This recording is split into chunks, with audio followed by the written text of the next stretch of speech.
아멘.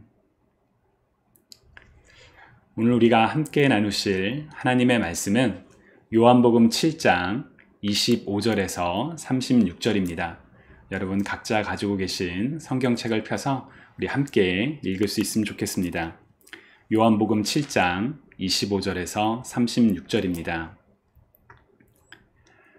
예루살렘 사람들 가운데서 몇 사람이 말하였다. 그들이 죽이려고 하는 이가 바로 이 사람이 아닙니까? 보십시오. 그가 드러내놓고 말하는데도 사람들이 그에게 아무 말도 못합니다. 지도자들은 정말로 이 사람을 그리스도로 알고 있는 것입니까? 우리는 이 사람이 어디에서 왔는지를 알고 있습니다. 그러나 그리스도가 오실 때에는 어디에서 오셨는지 아는 사람이 없을 것입니다. 예수께서 성전에서 가르치실 때에 큰 소리로 말씀하셨다. 너희는 나를 알고 또 내가 어디에서 왔는지를 알고 있다. 그러나 나는 내 마음대로 온 것이 아니다. 나를 보내신 분은 참되시다. 너희는 그분을 알지 못하지만 나는 그분을 안다. 나는 그분에게서 왔고 그분은 나를 보내셨기 때문이다. 사람들이 예수를 잡으려고 하였으나 아무도 그에게 손을 대는 사람이 없었다. 그것은 그의 때가 아직 이르지 않았기 때문이다. 무리 가운데서 많은 사람이 예수를 믿었다. 그들이 말하였다. 그리스도가 오신다고 해도 이분이 하신 것보다 더 많은 표징을 행하시겠는가? 무리가 예수를 두고 이런 말로 수군거리는 것을 바리새파 사람들이 들었다. 그래서 대제사장들과 바리새파 사람들은 예수를 잡으려고 성전 경비병들을 보냈다. 예수께서 그들에게 말씀하셨다. 나는 잠시 동안 너희와 함께 있다가 나를 보내신 분께로 간다. 그러면 너희가 나를 찾아도 만나지 못할 것이요. 내가 있는 곳에 너희가 올 수도 없을 것이다. 유대 사람들이 서로 말하였다. 이 사람이 어디로 가려고 하기에 자기를 만나지 못할 것이라고 하는가? 그리스 사람들 가운데 흩어져 사는 유대 사람들에게로 가서 그리스 사람들을 가르칠 셈인가? 또 너희가 나를 찾아도 만나지 못할 것이요. 내가 있는 곳에 너희가 올 수도 없을 것이다. 한 말은 무슨 뜻인가? 주님의 말씀입니다. 하나님 감사합니다. 아멘. 여러분 혹시 타임머신을 타고 시간을 거슬러 올라가는 상상 해보신 적이 있으신가요? 영화나 소설에 종종 등장하는 재미난 소재이지요. 만약 여러분들에게 과거의 어느 시점으로 갈 수 있는, 그렇게 타임머신을 탈 수 있는 기회가 주어진다면 여러분들께서는 어느 때로, 어떤 때로 돌아가 보고 싶으신가요? 여러분 한번 생각해 보시겠어요? 저는 제 일상에서 시간을 돌리고픈 그런 순간들이 있습니다.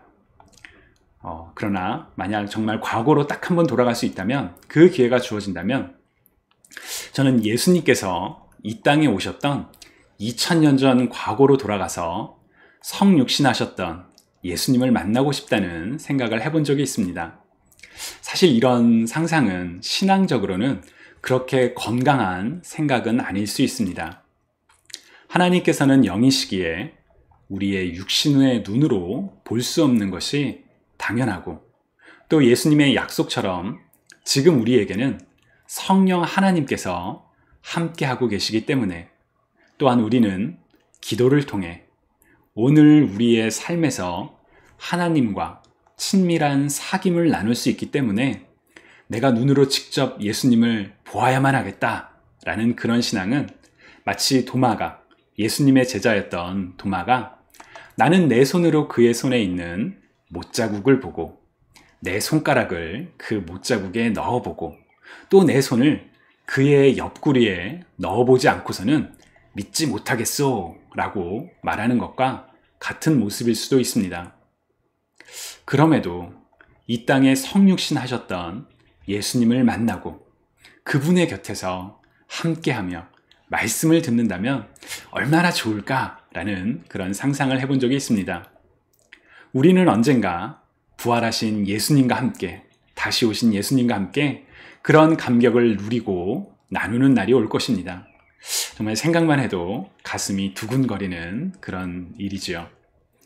그런 점에서 오늘 우리가 읽은 본문에 등장하는 이스라엘 사람들의 모습은 참 안타깝기도 하고 심지어 막 이렇게 목이 메이는 듯한 답답함까지도 느껴지기도 합니다.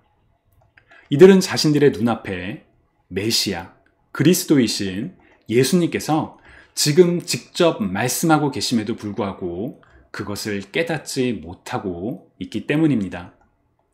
그들은 예수님을 눈앞에 두고 이분이 메시아일까? 아니야, 그렇지 않아 라고 서로 말하면서 논쟁을 벌이고 있습니다. 당시 예루살렘에는 유대인들의 3대 절기 중에 하나였던 초막절을 지키기 위해 많은 사람들이 모여 있었습니다. 예루살렘 도성은 그 모인 사람들로 인해 아마 북적북적이고 도시가 아주 시끄러웠을 것입니다. 그때 예수님께서 예루살렘 성전에서 말씀을 가르치셨고 사람들은 예수님의 가르침을 들으며 예수님이 도대체 누구인가에 대해서 서로 이야기를 하고 있었던 것이지요. 오늘 본문 25절과 26절을 보시면 어떤 사람들이 이르기를 제사장과 바리새인들이 죽이려고 하는 사람이 바로 이 사람인 것 같은데, 바로 저 젊은 청년인 것 같은데 저렇게 성전에서 말을 하고 있음에도 그를 붙잡지도 않고 죽이지도 않는 것을 보면 어쩌면 저 청년이 정말 메시아가 아닐까라고 이야기를 합니다. 메시아가 아니었다면 안식일에 사람을 고치는, 다시 말하면 안식일에 일을 행함으로 율법을 어긴 저 청년을 당장 처벌해야 할 것 같은데 그렇게 하지 않으니 종교 지도자들도 예수님이 메시아라고 생각하고 있는 것이다 라고 사람들이 추측했던 것이지요. 그러나 이어지는 27절을 보면 사람들은 그 청년은 메시아가 될 수 없다라고 말합니다. 왜냐하면 예수님이 어디서부터 온 분인지 예수님의 출신을 알고 있었기 때문입니다. 지금도 그렇지만 중동의 문화에서는 한 사람의 이름 앞에 부모의 이름과 그 사람의 출신을 붙여서 말하곤 합니다. 예를 들어 예수님께서 베드로를 바요나 시모나 라고 부르시는 장면이 있죠. 이때 이 바라는 단어는 아들이라는 의미가 있습니다. 그래서 바요나 시모나 라고 할 때 바요나 시몬이라는 뜻은 요나의 아들 시모나라는 그런 뜻입니다. 또 우리가 알고 있는, 또 성경에 자주 등장하는 예수님의 이름과 관련해서 나사렛 예수라는 표현이 자주 있죠. 왜냐하면 예수님께서 나사렛 출신이시기 때문에 나사렛에서 온 예수라는 그런 의미로 사람들은 예수님을 나사렛 예수라고 불렀습니다. 그렇기 때문에 당시 사람들은 예수님이 어느 지역 출신인지를 알고 있었을 것입니다. 이미 예수님을 부르는 그 이름 앞에 나사렛이라는 지역이 붙어 있었기 때문입니다. 그리고 당시 나사렛에 대한 인식은 좋지 않았습니다. 요한복음 1장을 보면 빌립이 나다네엘에게 나사렛 출신 요셉의 아들 예수를 메시아로 소개합니다. 그때 나다네엘이 대답한 첫 말이 나사렛에서 무슨 선한 것이 나올 수 있겠소? 라는 말이었습니다. 그런 동네에서 결코 메시아가 나올 수 없다라는 인식이 있었던 것이지요. 더욱이 당시 메시아와 관련하여 사람들은 말라기서 3장 1절 말씀을 바탕으로 기다리고 있었다고 합니다. 말라기서 3장 1절을 우리말 성경으로 읽어보면 보라, 내가 내 심부름꾼을 보내 내 앞에서 길을 닦게 하겠다. 그러고 나면 너희가 바라는 주께서 갑자기 그 성전에 올 것이다 라고 기록되어 있습니다. 사람들은 이 말라기 말씀을 자신들의 생각대로 해석했습니다. 갑자기 그 성전에 올 것이라는 표현을 그가 어디 출신인지 알려지지 않은 채 어느 날 갑자기, 어느 날 문득 나타날 것이다 라고 해석했던 것이지요.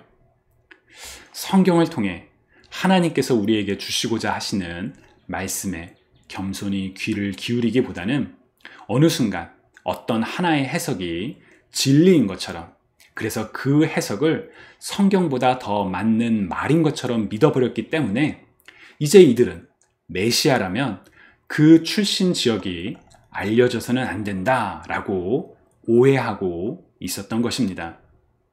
그런 결과 이 사람들은 지금 눈앞에 메시아가 그들과 그들의 조상이 그토록 간절히 기다려왔던 그리스도가 눈앞에 있음에도 불구하고 못 알아보고 있었던 것이죠.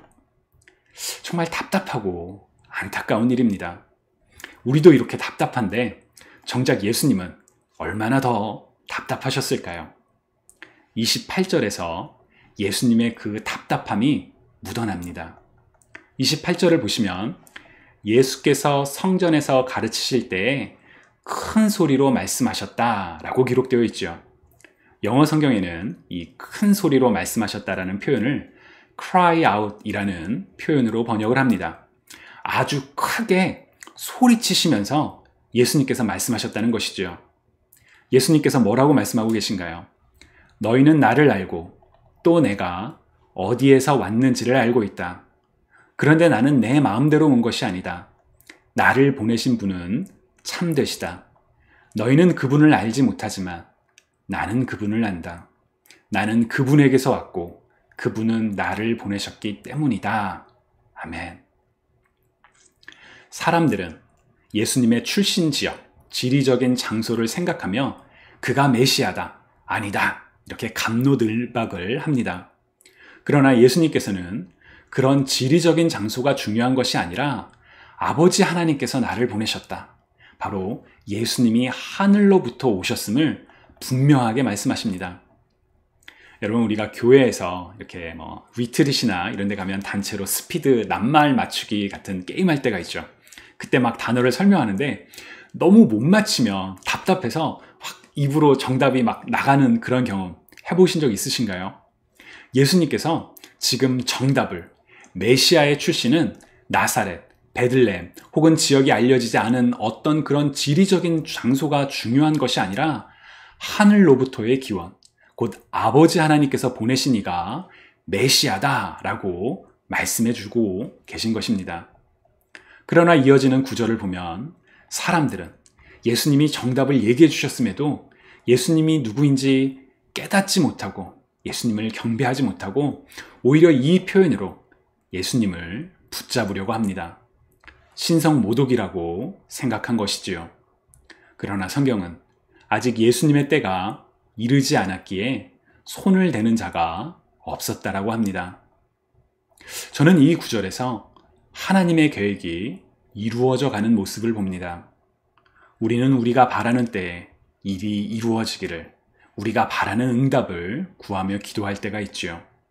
그리고 바로 그 때에, 우리가 정한 그 때에 이루어지지 않으면 실망하고 낙담할 때도 있을 때가 있습니다.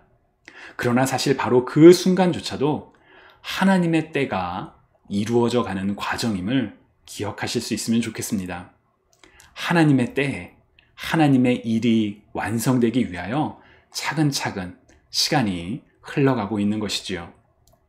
31절을 보시면 많은 사람들이 예수님을 믿고 말하기를 그리스도가 오신다 해도 이분이 행하신 것보다 더 많은 표적을 행할 수 있겠느냐라며 지금까지 이루어진 일들로 볼 때 이 사람이 메시아다라고 고백을 하는 장면이 있습니다. 앞서 예수님의 메시아 되심을 알지 못하고 자신이 생각한 그런 기준으로, 잣대로 메시아다, 아니다 라고 주장하는 사람들에 비하면 31절에서 예수님을 믿는 사람들의 모습은 정말 메시아를 눈앞에 두고도 알지 못했던 그런 답답함이 풀리는 것 같은 그런 느낌을 주기도 합니다. 그러나 성경을 보면 이들의 신앙은 여전히 설익은 신앙입니다. 이들은 표적을 보고 예수님을 쫓았다가 자신들의 기대를 이루어줄 수 없을 것 같아 바로 등을 돌렸기 때문입니다. 32절부터 34절을 보시면 예수님을 두고 사람들이 이야기하는 것을 보고 이제 불안감을 느낀 종교 지도자들이 예수님을 붙잡기 위해서 성전 경비병들을 보냅니다. 그러나 아직 때가 아니기에 이들도 역시 예수님을 붙잡지는 못했습니다. 대신 예수님께서는 나는 잠시 동안 너희와 함께 있다가 나를 보내신 분께로 간다. 그러면 너희가 나를 찾아와도 만나지 못할 것이요. 내가 있는 곳에 너희가 올 수 없을 것이다 라고 말씀하십니다. 성경의 주석가들은 예수님께서 이렇게 말씀하시고 6개월이 지나서 이 일이 성취되었다라고 이야기를 합니다. 바로 6개월 뒤에 예수님께서 십자가에 달려 죽으셨기 때문입니다. 이처럼 예수님께서는 앞으로 일어날 일들에 대해서 또 말씀해 주셨지만 사람들은 그 말의 의미를 깨닫지 못합니다. 그들은 여전히 자신들의 기준으로, 잣대로 예수님의 말씀을 재단하고 해석을 합니다. 35절을 보시면 도대체 무슨 말이냐? 예수님이 이방인에게로 간다는 의미냐? 라고 서로 묻는 장면이 나옵니다. 예수님께서는 하나님께서 이루실 일들, 곧 영적인 일들에 대해 말씀하셨지만 사람들은 자신들의 관점으로, 곧 육신의 이야기로 끌어내려 말씀의 의미를 깨닫지 못했습니다. 처음에도 말씀드렸던 것처럼 저는 이와 같은 당시 사람들의 모습이 안타깝고 정말 답답합니다. 내가 그 순간에 있었더라면 메시아이신 예수님께 가서 그분을 믿고 따르며 최선을 다해 섬겼을 텐데 왜 이들은 그렇게 못하고 있는 것일까? 이런 답답함이 몰려오기도 합니다. 그러나 동시에 만약 우리가 그 순간에 있었다면 우리는 과연 달랐을까? 라는 질문도 떠오릅니다. 왜 사람들은 예수님을 알아보지 못했을까요? 메시아이신 예수님을 눈앞에 두고도 사람들이 예수님을 알아보지 못했던 것은 그들의 시선이, 그들의 생각이, 그들의 관점이 세상에 묶여 있었기 때문입니다. 오늘 본문에 등장하는 많은 이스라엘 사람들은 하나님을 알지 못하는 이방인들이 아닙니다. 하나님을 알고 또한 율법을 지키기 위해서 예루살렘 성전에 모여들었던 사람들입니다.